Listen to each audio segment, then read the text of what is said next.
అయ్యగారుకు అన్ని మంచి గుణాలే గాని ఏ పందోచది ఇంకొకరు చెప్తే వినడు. ఆగో అట్లనే ఉన్నది కాంగ్రెస్ సర్కార్ కొలువులు ఇచ్చే ముచ్చట. గ్రూప్ 1 పరీక్షలు పెట్టొద్దని కోర్టులల్ల కేసులు నడుస్తున్నా కూడా ఓ పద్ధతి పాడు లేకుండా పరీక్షలు పెట్టింది. దాంట్లో కూడా కొన్ని దాపరికాలు దాగుడు మూతలు జరిగినాయట. వాటి మీద కూడా కొందరు కేసులు వేసిండ్రు. అవన్నీ ఉండంగా కూడా ఎవరన్నా రిజల్ట్ బయట పెడతారా?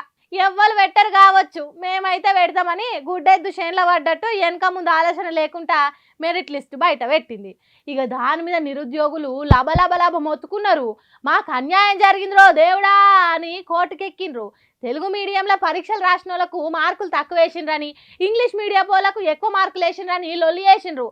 అంతేకాదు కాంగ్రెస్ సర్కార్కు కావాల్సిన వాళ్ళకు ఎక్కువ మార్కులు వేసి చాలా మందికి అన్యాయం చేసిండ్రు.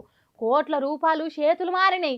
ఇదంతా పెద్ద స్కామ్, దేశంలో ఇంకోటి లేదన్నట్టు బీఆర్ఎస్ పార్టీ లీడర్లు చెప్తున్నారు. ఏదైతే చెప్పినామో ఇవాళ న్యాయస్థానం కూడా అదే విధంగా ఇవాళ తీర్పు కూడా ఇవ్వడం జరిగింది. మరియు రేవంత్ రెడ్డి గారు ఇవాళ ఈ గ్రూప్ 1 పోస్టులని 563 పోస్టులని అమ్ముకొని డబ్బులు తీసుకొని ఇవాళ రిజల్ట్ ఇచ్చింది అనేది ఇవాళ క్లియర్గా కూడా కనపడతా ఉంది.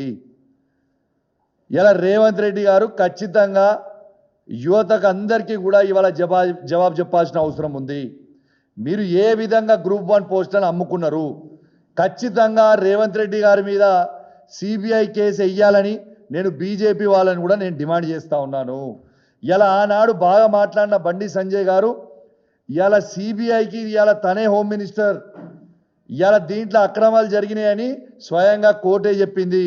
ఇవాళ బండి సంజయ్ గారు ఇలా రేవంత్ రెడ్డి గారి మీద మీరు సిబిఐ ఎంక్వైరీ కోరండి అని చెప్పి నేను డిమాండ్ చేస్తా ఉన్నాను. విన్నరా?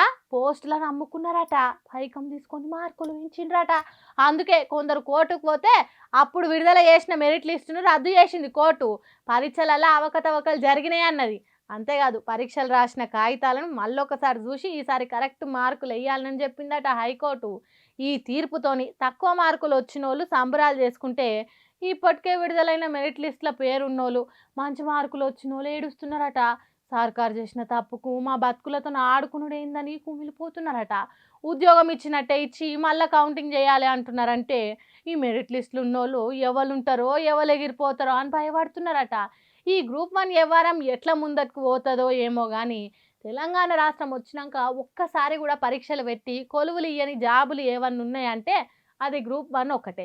మరి ఇంకా ఎన్నేళ్ళు పడతాయో గ్రూప్ 1 నౌకర్లు ఇచ్చేతానికి ఏం పాడు.